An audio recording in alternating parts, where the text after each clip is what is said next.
Allez, bonjour à tous, j'espère que vous allez bien. Donc les résultats de Rubis, alors déjà un fait assez marrant, c'est que sur le site de Rubis, tu ne les as pas les résultats. Oui, ça s'arrête en 2022, j'ai pas ceux de 2023. Donc du coup, je suis allé voir un autre site pour avoir ces résultats, ça s'appelle Globe Newswire. Je sais pas à qui ça appartient, mais bon. En tout cas, voilà, pour avoir des résultats de Rubis, il faut que tu ailles chercher un autre site et non pas le site officiel de Rubis. C'est un peu se fiche de la gueule du monde, mais bon, pourquoi pas. Alors, ça va être assez rapide les résultats parce que franchement, on est sur un dossier qui fait toujours pas grand chose, même si on est sur des niveaux records. On le voit, un résultat brut d'exploitation record à 798 millions, progression de 19%. Performance soutenue des activités historiques, tout ça tout bien. Résultat net record, plus 8%. Malgré les effets de change négatifs, capacité d'autofinancement 583 millions d'euros, en hausse de 35%, un bilan qui est sain, 1,4 fois la dette financière net corporate, RBE, et surtout, c'est là que ça m'a un peu étonné, un dividende qui est seulement de 1,98. Moi, je crois que dans mes estimations, je l'avais estimé à 2 euros. Parce que oui, on est sur une hausse de seulement 3%. Quand tu vois les hausses qu'on a là de 19 et compagnie, là, tu te dis pourquoi il le monte seulement de 3%, j'en sais rien. Ça fait un rendement à 7,70 au cours actuel. Bon, c'est pas dingue, franchement. Alors, c'est sûr que c'est mieux que Total Energy, tout ça. Et en fait, quand tu vois les hausses, les hausses, pardon, ça va, les hausses de Rubis, et quand tu vois celles de Total Energy, Engie et compagnie, c'est pas dingo la hausse, et surtout que le cours de bourse n'a rien à voir avec Total Energy, qui a les plus hauts depuis. On est redescendu sur Total Energy, d'accord, mais on reste très haut, quoi. On est à 59. Elle est que à 25. Donc ça, moi, ça me pose un peu problème. Il y a eu des petits soucis du côté de la... Ah non, pardon, excusez-moi, sur les perspectives. Donc là, je vais passer rapidement. Ils reviennent sur l'année. Donc pas vraiment grand-chose. On notera une chose, que le chiffre d'affaires a baissé sur la société. On est passé de 7,1 milliards à 6,6 milliards.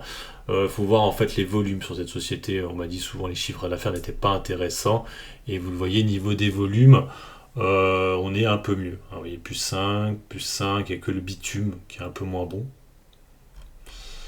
Et là, ça c'est par zone, vous voyez aussi par les zones, donc en fait, on verra ça après, mais vous voyez que principalement la société a une activité principalement aux Caraïbes et en Afrique. Donc on verra tout à l'heure ce qui peut poser problème.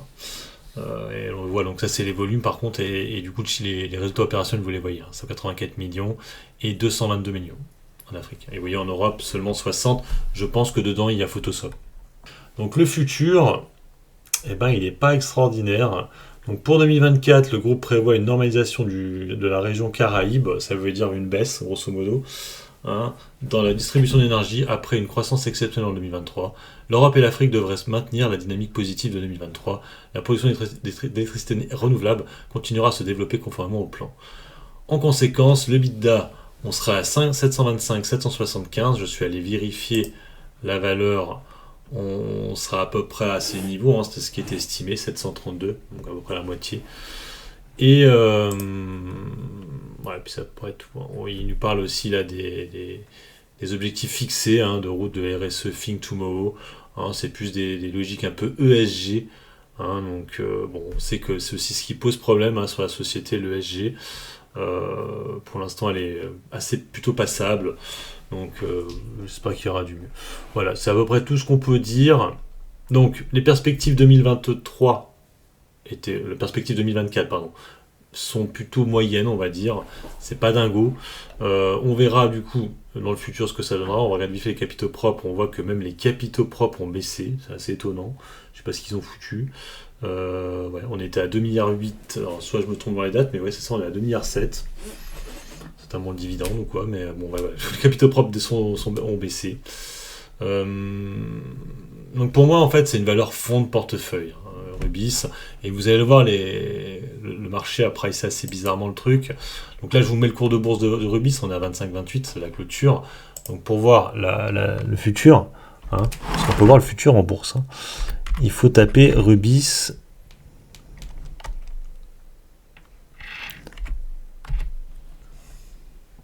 Et vous allez sur TradeGate. Voilà, donc là on a le futur de la société. Alors vous le voyez, hop, donc on voit qu'on est légèrement plus haut, 25,50. Tout à l'heure on était à 25,32. Donc le marché a plutôt acheté les résultats. Vous allez voir ce qui s'est passé. C'est assez simple, hein, on va le mettre en heures, en minutes. Donc, quand les résultats sont arrivés, c'est monté, et après c'est redescendu. Alors c'est pas redescendu au niveau de la clôture, mais ça a quand même pas mal redescendu. Donc ça a acheté au début, et c'est redescendu. C'est un peu l'histoire de Rubis, hein, c'est un peu tout le temps ça, c'est un peu le problème de cette société. Donc si après je reviens sur le cours normal de Rubis, et qu'on fait une analyse technique rapide, comme je vous l'ai déjà dit, hein, sur la valeur, on est sur du mimétisme, hein, sur Rubis. Alors l'année dernière, ils avaient donné les résultats un peu plus tôt, j'ai l'impression. Un peu plus tard plutôt, donc en fait, quand on dézoome un peu, voilà. Les résultats l'année dernière avaient été donnés ici, le 16 mars. Et ça s'était mis à chuter un peu avant. Donc vers le 8 mars à peu près. Donc c'est à peu près les dates actuelles. Donc à voir demain si ça rechute. Mais du coup, l'année dernière, ça avait chuté à cause légèrement avant les résultats. Là, ça chuterait, du coup. Là, pour l'instant, ça monte, hein, ça chute pas. Donc, on pourrait essayer de combler le gap là, mais qui est un gap de dividendes.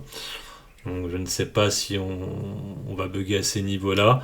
Moi, je joue un price target comme avant dividende, comme à ces niveaux-là, 27 euros. D'ici, donc les dividendes, c'est pas avant, ici, hein, grosso modo, juin. Là, en fait, ils les ont pas encore signifiés vu qu'on n'avait pas eu les résultats. Ils vont pas tarder à apparaître. Donc, vous avez vu 1,98 qui vous fait un rendement à 7,77, mais c'est franchement pas dingo. La hausse du dividende est assez abusée, je trouve, hein. Ils auraient pu faire beaucoup plus. Moi, j'avais pricé 2 euros. Ça aurait même pu monter à 2,05, hein. Franchement, vu les résultats. Mais visiblement, ils ne veulent pas un retour à l'actionnaire. C'est un peu le problème de la société. Voilà, moi sur ce, je vais vous laisser. N'hésitez pas à mettre un commentaire sous la vidéo, un petit pouce bleu, c'est motivant. Et vous abonnez à la chaîne si vous avez le contenu. Allez, ciao ciao.